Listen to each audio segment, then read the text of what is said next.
મોટું કોઈ યજ્ઞ નહીં. એ જ્ઞાન ગંગાનો મહિમા મોટો કે મુખે કહ્યો ના રાધાય. જેના કે હરિજન હરિકુંડ જાય તો નિત જ્ઞાન ગંગામાં રાજ. આ જ્ઞાન ગંગાનો મહિમા છે. ભગવાન ગીતામાં પણ બોલ્યા છે કે દૈવી યજ્ઞ કરતો જ્ઞાન યજ્ઞ ચર્યાતો છે. પણ કેવું જ્ઞાન? જે સદગુરુનું જ્ઞાન, જે તત્વને પામવાનું, જે પરમાત્માને પામવાનું જે જ્ઞાન છે, એ જ્ઞાન કે સંતોષીઓ તો પામી શકે એ શાસ્ત્રોમાં જો લખેલું નથી. કે મંદિરોમાં કોઈ દવા ત્યાં જ્ઞાન મળતું, આ સંતોષની દવાથી ત્યાં વસ્તુ પામી શકાય છે. એટલે ભગવાને ગીતામાં એવું કીધું છે અર્જુન કે આ જ્ઞાનને જાણવા માટે તારે કોઈ તત્વદર્શી પુરુષના ચરણે જવું પડશે. આવું ગીતામાં ભગવાન બોલ્યા છે. અને ધન્યવાદ પ્રણામ કરી સેવા કરી પછી જ તને આ જ્ઞાનનું એમની કૃપાથી આ જ્ઞાન પ્રદાન તને મળી છે.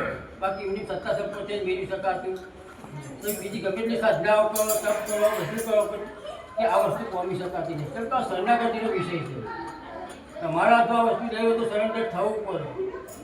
જેમ જનક રાજા હતો, એને પણ તો આ જ્ઞાની જમીન તું રાજા નહીં તો પણ એને જ્ઞાત બેહવું પડે કહેવાનું છે.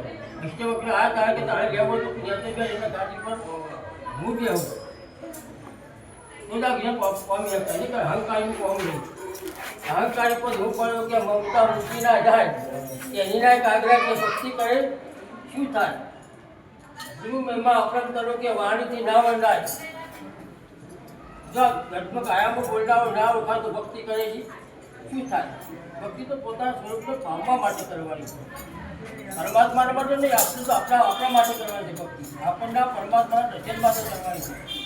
પણ આપણે જગત દ્વારા તો શું આપણી સત્તા સંપત્તિ માટે ભક્તિ કરીએ છીએ. કંઈક ને કંઈક આશાઓ લઈને ભક્તિ કરતા હોય. હવે તો શાસ્ત્રમાં તો આવું કે આ મનુષ્ય જન્મ શેના માટે મળી છે? સત્તા સંપત્તિનો ભોગ વિનાશ માટે મળ્યો નથી. આ તો પરમાત્મા તત્વને પામવા માટેનો છે. આપણે મનુષ્ય યોનીને કાઢી છે. અને મનુષ્ય જન્મ સિવાય બીજી કોઈ યોની પામી શકે આ સત્તા ખાલી માણસ જ આવી છે. તું ભજન કરી આ વસ્તુને તું પામી લેજે કે જન્મ મરણનું રોગ છે ભારે છૂટી શકે મનુષ્ય ભારે. ભૂલ્યો દિવાર કે 84 મજા કે ગુરુ વરે તને કોણ બોલાવે કે આ ગુરુ સિવાય કોઈ આ વસ્તુ જેને જેને આપણે સંતોના ગુણ કહીએ છીએ ગુરુ શરણમાં જ્યાં પછી જ એમના વાત પામ્યા છે. બાકી ડાયરેક્ટ પણ પામ્યા હોય એવું છે શરીર એને પરમાથી જીવાત એ પરમાત્માને પામવાનું કોઈ સાધન હોય તો સંત જ ગુરુ છે. એવું જાણ જ પરમાત્માનો ઝેર હોય બીજું કોઈ આધાર જ નહીં. આ એક જ ભૂમિકા મૂકી છે. બાકી જેની જેની સંતો ચડે છે એમના આ વસ્તુનો અનુભવ શું છે? બાકી ભક્તિ તો આખું જગત કરે છે. કોઈને કોઈ પ્રકાર કરતા જ હોય છે. પણ સાચી ભક્તિ તમે આધાર કરો તો ગુરુ સિવાય તો કોઈ ઉધાર નહીં. કે ગુરુ પર સંતો પૂછતો 14 લોકો બીજા શિવ વિરુદ્ધ સાધા કે બ્રહ્મા વિષ્ણુ મહેશ જેવા પણ તો ગુરુના ગુણ ગાતા હોય તો આપણને સર હું બાકી આપણો અહંકાર કરતો હોય. તુલસી કબીરા સંત આવે રામ કૃષ્ણ કી આદિને ગુરુ ભાવે સર્વે મૂકી ગુરુ તને જાવે કે ગુરુ વને તો કોણ સુરાવ. આ બધા તો ગુરુ તને બધું મૂકીને જતા હોય તો આપણને શું નડતું હોય? આપણો હમ જ નડતું હોય. તો આપણો પામવાની જિજ્ઞાસા નહીં કરી. બાકી કેમ ના પામી? બધાને સત્તા મળી છે અને આપણા પર નિર્ભર છે. અમુક ભગવાન આવે તો આપણે સમજાયા હતી. જો આપણી તૈયારી ના હોય તો મહાભારતમાં કે ગીતામાં પેલા દુર્યોધન સમજાવવા ભગવાનની દૂધ બની ગયા હતા પણ સમજાય ત્યાં એટલે આપણે તો શું સમજાવીએ છીએ? સમજવાની પોતાની જિજ્ઞાસા જોવો. આ જિજ્ઞાસા વાળો હોય સમજી બાકી ભક્તિ તો કોઈ આવું પામવાની જિજ્ઞાસા ખરી પણ સત્તા સંપત્તિ મેળવવાની પરમાત્મા મેળવવાની કોઈ નહીં કરતું.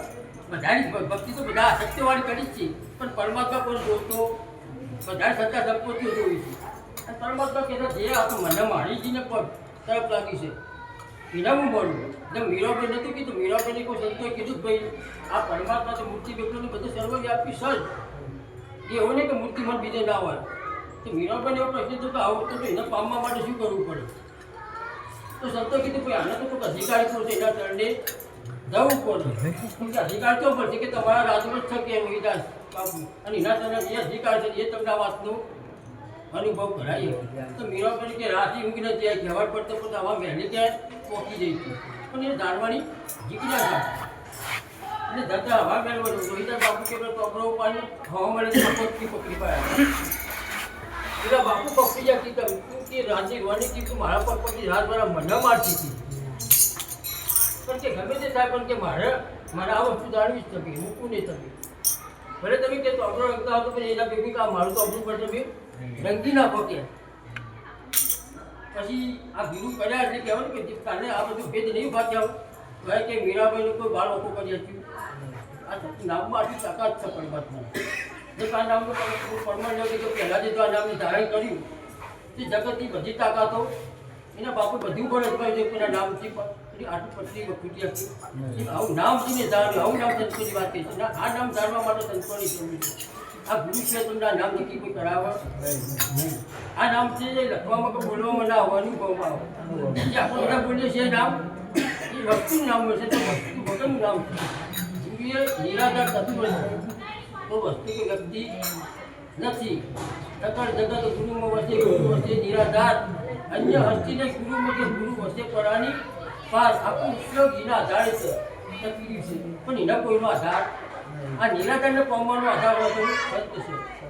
નિરાધારને પામવાનો આધાર હતો ગુરુ છે ગુરુ સિવાય વસ્તુ તો પામી શકે આટલો બધો મહિમા છે મોટો પણ જેને જેને સમજાય આ જેને જેને સંતોનો શબ્દ વાંચ્યો હૃદય મુક્તિ જો એના વસ્તુનો અનુભવ છે વાલ્મીકી ઋષિ ત્યાં પેલો લૂંટફાટ કરતા કરતા હારો એના આ વસ્તુ કઈ પ્રગટ થાય તો પણ સટનો ભેટો તો સટનો શબ્દ મને લાગી ગયો હારો એક ઋષિ લૂંટારામાંથી મોટો વાલ્મીકી ઋષિ હડી ગયો છે એને બોલતા કે મને તો રામ રામ બોલતા નહીં આવડતું પણ તને જેવું આવડે પણ મારા વતનનું જે પાલન તો તમે શબ્દનું પ્રમાણ કહો શબ્દ હું ગુરુ વતન પાડું પરમાત્માને પડતા પડતા એના જવું પડ્યું મહિમા વતનનો જ છે આ ગુરુ વતન છે કે વતન તો પણ ગુરુ મુખ પડ્યું છે આ વતન જો સત્તા સંપત્તિ બજારમાં મળે આ સંતોના સંઘમાંથી સંતોની સેવા કરવા તે વસ્તુ પ્રગટ થાય છે બોલો સતગુરુદેવની જય આજ કે આનંદ